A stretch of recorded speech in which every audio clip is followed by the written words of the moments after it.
आमदार राहुल आवाडे यांच्या मध्यस्थीने मजरेवाडी उपसा केंद्राचा प्रश्न मार्गी, पाणी पुरवठा पुन्हा सुरळीत।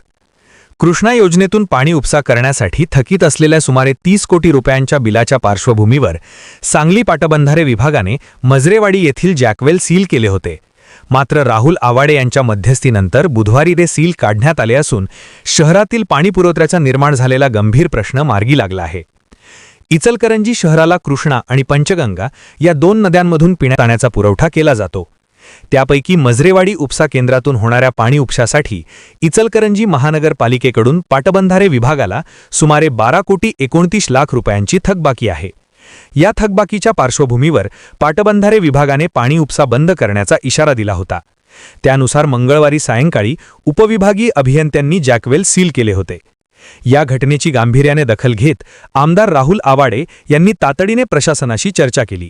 तसेच अधीक्षक अभियंता चंद्रशेखर पाटोळे आणि कार्यकारी अभियंता ज्योती देवकर यांच्यासोबत बैठक घेऊन तोडगा काढला। ऐन उन्हाळ्यात उद्भवलेल्या पाणीटंचाईच्या संकटावर आवाडे यांनी केलेली शिष्टाई यशस्वी ठरली। यामुळे मजरेवाडी उपसा केंद्राचे सील काढण्यात आले असून इचलकरंजी शहराचा पाणी पुरवठा पुन्हा सुरळीत होण्याचा मार्ग मोकळा झाला आहे।